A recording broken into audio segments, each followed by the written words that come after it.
Hey there, and welcome to episode 1 of the second season of The Adoption Door.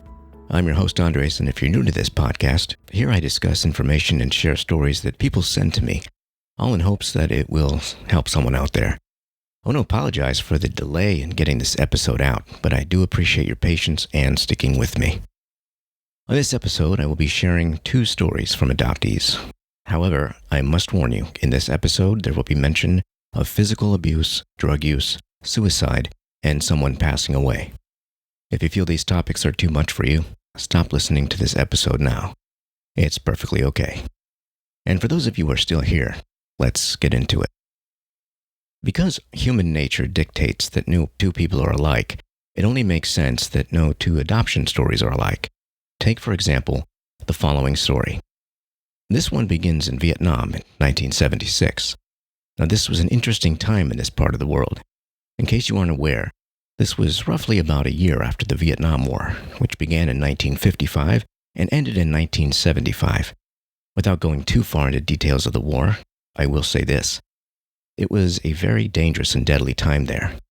Basically, North Vietnam, which was and still is a communist territory, wanted to take control of South Vietnam. The South, in fact, was taken over by the North, and roughly 125,000 people initially fled the country and wound up in the United States in fear of being under the communist rule. But not all left immediately. More left the following years. And after all is said and done, the death toll from the war, including civilians, was roughly close to 4 million people. Now, I'm grossly paraphrasing here, and there is obviously a lot more information that I'm leaving out. But that's a brief overview. So, in 1976, just after the war, a married woman with 2 kids, who was told she couldn't have any more children, was in a local market when she saw an abandoned baby girl. She decided to take her home. The couple decided to raise her as their own. The little girl, we'll call her Nicole, her parents and 2 older brothers moved to the United States in 1980. Her parents wanted a new life, one that was free from communism and could offer their children a better way of life. Seems normal, right? Well, for Nicole, that's where normal ends. Nicole is in her mid-40s now and has always had her doubts about whether or not she was a legitimate child of the parents she knew and loved. You're probably wondering what caused so much doubt. Well, the answer is a rather disturbing one. You see, shortly after Nicole had come to the United States, her parents had 2 more children, daughters to be exact. Her parents didn't have a lot of money, but her siblings were treated quite well. But that wouldn't be the case for Nicole. Beginning at the age of 4, just shortly after her family moved from Vietnam and before her sisters were born, her mother began to beat her, even for the smallest infractions. The beatings would continue until she was 15, yet her siblings would go unscathed. Her mother would make her stand in the corner naked for hours on end. This would eventually stop when she was around 12, but the beatings would continue. Her mother would hit her with various objects, including, but not limited to, the handle of a brush from a dustpan.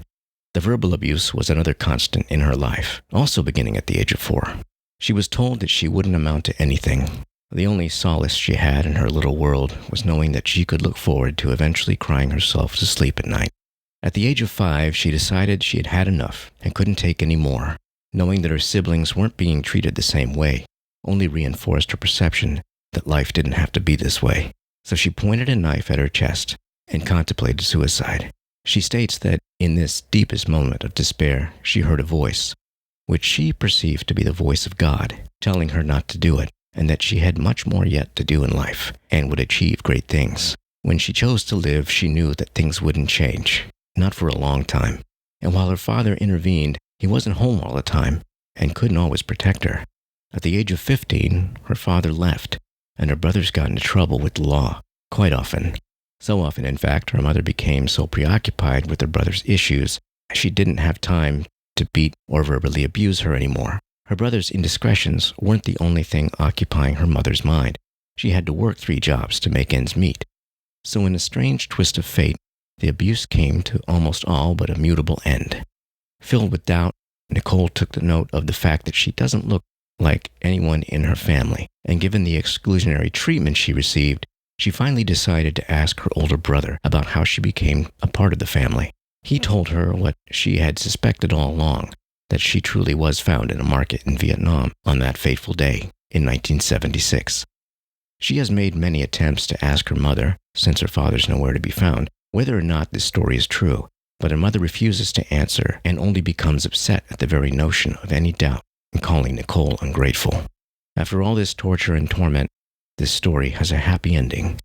Today, Nicole has 3 beautiful children from her first marriage and 4 from her new husband's previous marriage. And despite what her mother told her, she has succeeded. In fact, she has succeeded and persevered in every way possible. The irony is that not only did she not let her mother's words of condemnation keep her down, she used those very words to rise above adversity, put herself through school, and became a registered nurse, and has worked for the same company for the last 21 years. Nancy has tried various DNA tests to get more answers as to who she is and where she came from, but has experienced a few hiccups in the process. I might add that her sisters are a little hesitant to believe she's adopted, but that may be because her mother treated them well and they don't want to upset her. However, whether or not she's adopted, she says that if she were younger, she would gladly consider adoption. It's important to note that she is also the most loving and kind person you could ever know and doesn't have a mean bone in her body. Her heart is all love. She even has room in it for her mother. I know what you're thinking, but yes, the same mother that nearly broke her. If that's not a testament to what forgiveness is, I don't know what is. And just like in the previous story, there are some adoptees who overcome great trials in the beginning of their lives. Some are too young to know what's happening, and some are just old enough to know what's going on. This brings up the story of Hailey. When she and her twin brother were born, they were addicted to meth, which certainly is not a good way to start out life. And at the age of only 6 months old, they were taken away from their mother and were put in a foster home until her aunt and uncle were able to take her in and adopt her. Her brother was adopted into a different family. For a while, she did see her mother on weekends, after her mother failed 2 drug tests and was subsequently forbidden from seeing her until she passed the drug test. When Hailey was 2, her mother became pregnant with another child, and unfortunately her mom fell. Luckily, both the mother and baby were okay. However, shortly thereafter, her mother's luck would run out. Just 4 months before Hailey's 3rd birthday, her mother took her own life while still pregnant. Sadly, the child didn't survive either. And at the age of 8, Hailey found out she was adopted. She is enormously grateful to her aunt and uncle for taking her in and giving her the life she has deserved all along. She also has other siblings now and is still in close contact with her twin brother. And while not truly knowing her mom has been difficult, and she has a few issues to sort out, but she feels fortunate for everything she has. The second chance has even opened her heart to the possibility of adopting. You know, when I started this podcast, I must admit I was a little naive to what other children have gone or are currently going through. In many respects, I have lived a rather charmed life, to which I'm grateful. I've embarked upon the podcast has really opened my eyes and has both shaken and emboldened my faith in humanity. In life, there is often a dichotomy of darkness and light, of good and evil, if you will, that exists within some. And while the darkness can break an individual, it can also give them the strength to find the light, the good, within themselves to persevere and rise above evil and hurt that surrounds them. It is this tenacity and intestinal fortitude that allows them to become the people they've always dreamed of becoming. Well, that's it for episode 1 of season 2. Nicole, Hailey, and I truly thank you for listening and giving us your time. I would like to thank both of these lovely ladies for sharing their story with us. And these were some pretty hard topics to both share and I imagine listen to.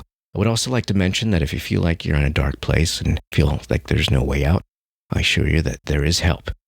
If you or someone you know is thinking about suicide, please reach out for help. I urge you to find someone you know and trust to speak to.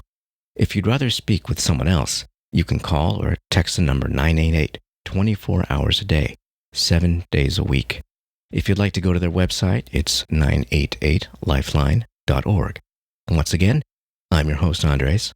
And if you'd like to share your story, you can record it yourself or write it out and email it to me at theadoptiondoor@gmail.com. You can remain anonymous if you'd like. So thank you again for your listenership, and I look forward to episode 2 of the 2nd season of The Adoption Door. Until then, take care of yourself and be good to others.